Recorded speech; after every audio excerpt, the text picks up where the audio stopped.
शांति से सुनिएगा। तो आज का टॉपिक हमारा होने वाला क्या, लामे एना क्रुमा। तो देखिए बाबू, चैप्टर का नाम क्या है, लोकतंत्र का क्रमिक विकास। क्या है, लोकतंत्र का क्रमिक विकास। तो इस चैप्टर में हम लोगों ने क्या देखा कि लोकतंत्र जो है किस तरह से उसका विकास होता गया, समझिए ना। देश में यहाँ के गोरखपुर क्रांति इंग्लैंड में कब हुई थी, 1688 कब हुई थी, 1688 में, ठीक है, 1688 में हुआ था जी। और उसके बाद फिर फ्रांसीसी क्रांति हुई थी और अमेरिकी स्वतंत्रता संग्राम हुए थे। ये सभी में हम लोग क्या पढ़े, लोकतंत्र की स्थापना कैसे कैसे हुआ। और फिर देखें कि 20वीं शताब्दी आते आते हैं पूरे विश्व में मतलब 100 देशों में, कितने लगभग 100 देशों में लोकतंत्र की स्थापना हो गया था।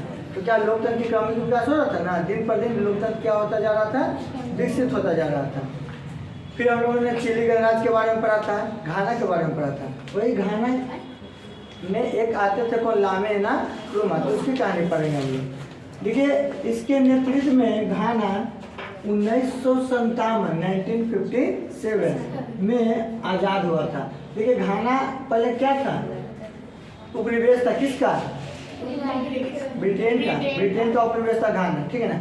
और देखा जाए तो अमेरिका में ब्रिटेन का उपनिवेश था, भारत में ब्रिटेन का उपनिवेश था। यानी जहाँ तक हम लोग इतिहास पढ़ते हैं, समझिए ना, तो अधिकांश जो देश है किसका उपनिवेश था बच्चों, ब्रिटेन का। सब पर कब्जा किया, सब जगह लूटा था ना जी। आज़ादी के बाद इनको घाना के प्रधानमंत्री एवं बाद में राष्ट्रपति भी बनाया गया।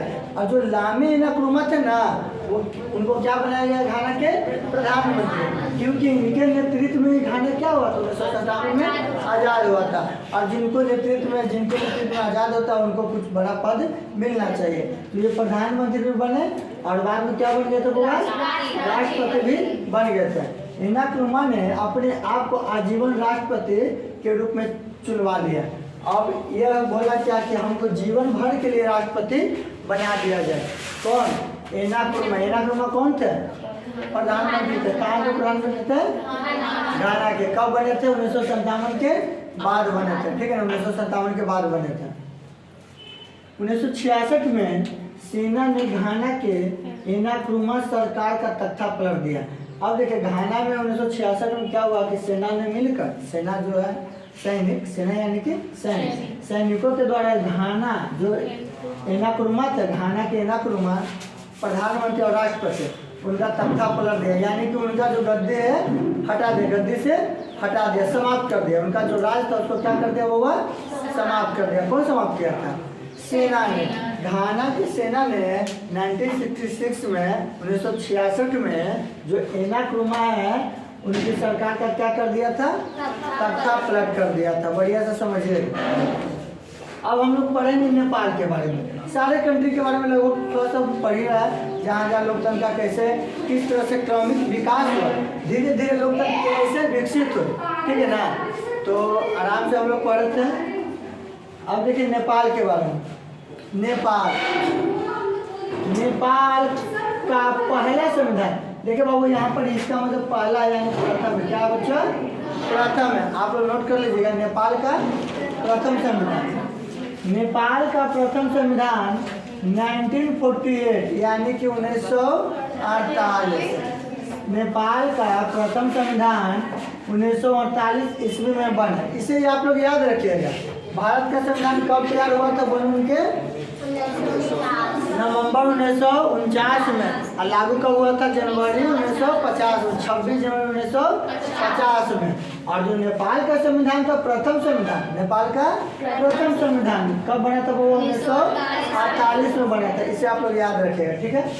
इस संविधान के अनुसार राजा ही देश का वास्तविक शासक होता है, जबकि संविधान में देश का वास्तविक शासक जनता होना चाहिए। जनता द्वारा चुने गए जनप्रतिनिधि, जनता द्वारा चुने गए जनप्रतिनिधि। हमारे भारत देश में क्या होता है, प्रधानमंत्री को कौन चुनता है, वोट के माध्यम से जनता चुनता है, जनता। और जनता द्वारा एक प्रतिनिधि होता है, जो तो प्रधानमंत्री हो, मुख्यमंत्री हो, ये सब प्रतिनिधि है जी, जो जनता के तुम क्या करते हैं, कार्य करते हैं। इस संविधान के अनुसार राजा ही देश का क्या होता था, वास्तविक शासक होता था। जो 1948 में नेपाल का पहला संविधान बना था, उस संविधान के अनुसार देश को कौन चलाएगा बउआ? राजा चलाएगा। वही वहाँ का क्या होगा? वास्तविक शासक होगा। ठीक है ना, इधर वाला हो गया, सबका नोट हो गया था ना। चलिए तो आप देखिएगा राजा महेंद्र, राजा महेंद्र की कहानी पढ़िए। ठीक है ना, ये कहाँ के राजा थे?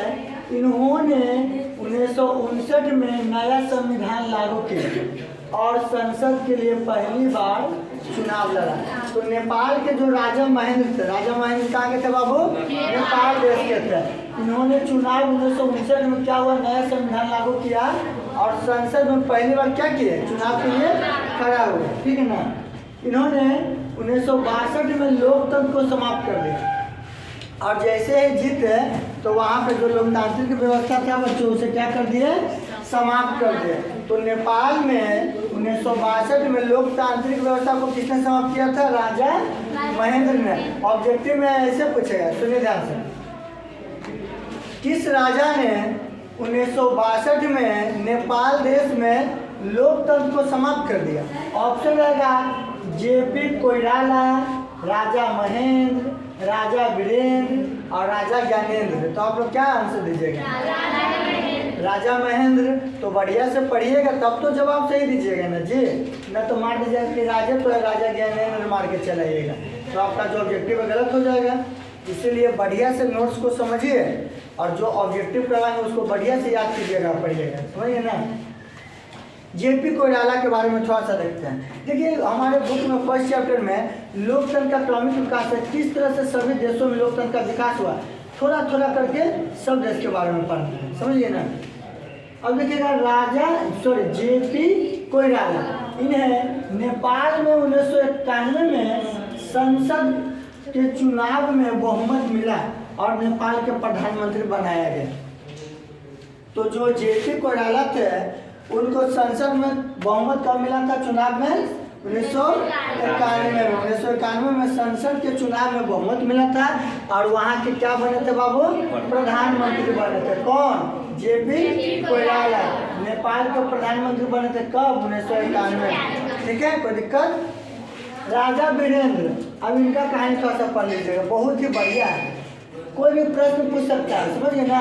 कि कौन नेपाल के कौन राजा थे जिनके राजमहल में ही परिवार सहित हत्या कर दिया गया था, समझिए ना। ऑब्जेक्टिव प्रश्न से पूछता है, ऐसा कौन राजा था नेपाल का जिनको पूरे परिवार के सहित उनके राजमहल में ही हत्या कर दिया गया था? तो राजा वीरेंद्र।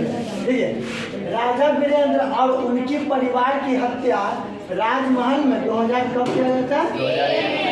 2001 में कर दिया गया था राजा का, जिसे आप लोग ध्यान में रखिएगा। राजा ज्ञानेंद्र, इन्होंने फरवरी 2005 में संसद को भंग कर दिया।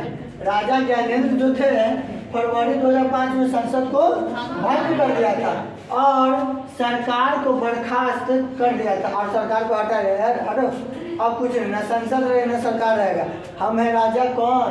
राजा ज्ञानेंद्र का कहना था। इन्होंने फिर से लोकतंत्र को क्या कर दिया? समाप्त कर दिया। यानी लोकतंत्र को पहले समाप्त कौन किया था बउआ? राजा महेंद्र। और फिर राजा ज्ञानेंद्र 2005 में फिर से लोकतंत्र को क्या कर दिया था? समाप्त कर दिया गया था। राजा ज्ञानेंद्र कब किया था समाप्त? 1962 में। और राजा ज्ञानेंद्र कब किया था समाप्त? 2005 में, इसे याद रखिएगा। और राजा वीरेंद्र की हत्या कब की गई थी? 2001 में। ठीक है, कहाँ पर किया गया था? उनके राजमहल में ही कर दिया गया था, समझ गए ना। बढ़िया से समझिएगा। देखिए आप लोग गप कीजिएगा, आप लोग को बार बार समझाते हैं कि जिस टाइप से पढ़ाएंगे समझाएंगे तो आप लोग समझिए। कोई जो बच्चे नादान है इधर समझा रहे हैं, बच्चे लोग बढ़िया से पढ़ रही है, देख रही है, अब बच्चे लोग गप कर रहे हैं तो वो प्रॉब्लम आपको क्रिएट होगा, बात समझिए ना। तो हम हमेशा कहते हैं कि एक पेड़ कॉपी बनाइए और पेड़ कॉपी जो बनाइएगा यहीं पे बनाइएगा। देखिए हम तो बोर्ड पे लिखते हैं ना जी, ताकि आप लोग का सभी का नोट हो जाए।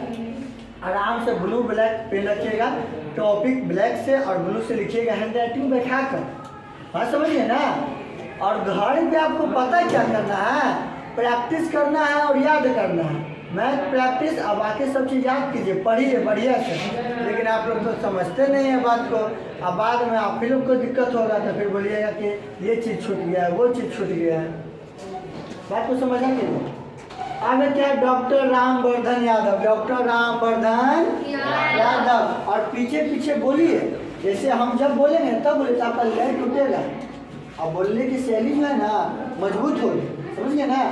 क्या बाबू, डॉक्टर रामवर्धन यादव। तो डॉक्टर रामवर्धन यादव जो थे, सुनिएगा ध्यान से, 2008 में इन्हें नेपाल के प्रथम गणतंत्र के राष्ट्रपति बनाया गया। यानी गणतंत्र के राष्ट्रपति, जब संविधान जिस देश में लागू हो जाता है वही देश को ना गणतांत्रिक देश कहते हैं बाबू, ठीक है ना। तो प्रथम गणतांत्रिक देश के राष्ट्रपति कौन बने थे? डॉक्टर रामवर्धन। नेपाल के प्रथम गणतांत्रिक राष्ट्रपति कौन थे? डॉक्टर रामवर्धन यादव। और कब बने थे बाबू? 2008 में, ठीक है। अब प्रचंड जी के बारे में थोड़ा सा सुन लीजिएगा। प्रचंड नाम ही कितना बढ़िया, प्रचंड। इन्हें भी 2008 में नेपाल के प्रथम गणतंत्र के प्रधानमंत्री बनाया गया। तो 2008 में नेपाल के प्रथम गणतंत्र के प्रधानमंत्री किसे बनाया गया था? प्रचंड को। और रामवर्धन जी को क्या बनाया गया था भगवान? राष्ट्रपति बनाया गया था। ये सारी बातें आप लोग को समझ में आ गई ना? और बढ़िया से इसे नोट कर लीजिए। अब कुछ और जो महत्वपूर्ण पॉइंट है बचा हुआ है उसे मैं बता दे रहा हूँ, ठीक है। हाँ, तो ध्यान दीजिएगा बाबू, पाकिस्तान को हम लोग देखते हैं। किसको? पाकिस्तान देश को। पाकिस्तान में जनरल जिया उल हक, जनरल जिया उल हक, ये सब नाम थोड़ा सा पेचीदा है, आप लोग को याद करने में दिक्कत होगा, लेकिन याद कर लीजिएगा, ठीक है ना। क्या नाम बाबू? जनरल जिया उल हक। जनरल जिया उल हक की मृत्यु के बाद 1990 के दशक में, मृत्यु कब हुई थी बाबू उनका? 1990 के दशक में एक बार पुनः लोकतंत्र की स्थापना हुई। अब देखिए, जब पाकिस्तान में जनरल जिया उल हक की मृत्यु हुआ तो 1990 के दशक में पाकिस्तान में किसका स्थापना हो गया था? लोकतंत्र के। यानी कि अब जनता स्वयं अपने जनप्रतिनिधियों का चुनाव कर सकता है, ठीक है।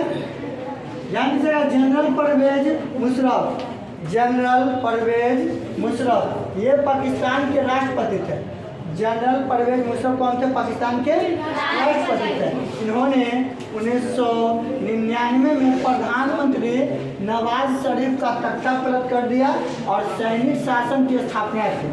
अब देखिए, 1999 में जो जनरल परवेज मुशर्रफ जो थे, प्रधानमंत्री नवाज शरीफ थे, उनका तख्ता पलट, यानी कि उनको गद्दी छोड़ने पर मजबूर कर दिया और वहाँ पे सैनिक शासन स्थापित कर दिया। यानी कि लोकतंत्र को समाप्त करके कौन सा शासन ला दिया? सैनिक शासन। कौन लाए थे बाबू? जनरल परवेज मुशर्रफ। कौन थे? जनरल परवेज मुशर्रफ पाकिस्तान के राष्ट्रपति थे, ठीक है। नोट में याद रखिएगा, 2008 के चुनाव के बाद पाकिस्तान पीपुल्स यानी कि वहाँ का लोग, ठीक है, पीपुल्स पार्टी की गठबंधन सत्ता में आए। तो 2008 में जो चुनाव हुआ था तो पाकिस्तान में एक पीपुल्स पार्टी आया था जो कि गठबंधन का सरकार था। यानी कि एक दूसरे से मिलकर जो बनता है ना, जिसमें एक पार्टी, दो पार्टी, तीन पार्टी का सहयोग रहता है और गठबंधन करके अपना सरकार बनाता है, समझिए ना, और शासन करता है, वही गठबंधन का सरकार होता है। 2008 के आम चुनाव के बाद पाकिस्तान पीपुल्स पार्टी की क्या हुई थी? गठबंधन में सत्ता आई थी, सत्ता में गठबंधन आए थे, ठीक है। थोड़ा सा और ध्यान दीजिएगा। तो बात करेंगे बेनजीर भुट्टो। किसके बात करेंगे बाबू? बेनजीर भुट्टो। ये लोकतंत्र के समर्थक नेता तथा पाकिस्तान का क्या थे? प्रधानमंत्री थे। बेनजीर भुट्टो कौन थी? लोकतंत्र के समर्थक, यानी कि इनका क्या नाम था कि लोकतंत्र ही सबसे बढ़िया शासन, समझ गए ना। और नेता भी थी और पाकिस्तान की फिर क्या बनी थी? प्रधानमंत्री बनी थी। कौन? बेनजीर भुट्टो। लोकतंत्र की स्थापना के बाद आसिफ अली जरदारी को राष्ट्रपति तथा यूसुफ रजा गिलानी को प्रधानमंत्री बनाया गया। कब? 2008 में। फिर से जो 2008 का आम चुनाव हुआ था, 2008 में आम चुनाव हुआ था, जो पीपुल्स पार्टी जो बना था, तो उस समय क्या हुआ था कि बेनजीर भुट्टो एक नेता थे और प्रधानमंत्री बने थे। उसके बाद जब लोकतंत्र स्थापित हुआ तो राष्ट्रपति किसको बनाया गया था? आसिफ अली जरदारी को, और यूसुफ रजा गिलानी को प्रधानमंत्री बनाया गया था। किस देश का बाबू? पाकिस्तान का कब बनाया था 2008 में। तो देखिए पाकिस्तान खत्म हो गया पाकिस्तान। अब कल थोड़ा सा बचा हुआ है म्यांमार के बारे में। किसके बारे में? म्यांमार के। तो हम लोग म्यांमार की चर्चा करेंगे, फिर थोड़ा सा सचिवालय वगैरह के जानेंगे, उसके बाद ऑब्जेक्टिव क्वेश्चन को कवर करेंगे। ठीक है, चलिए। कल, हाँ कल क्या है?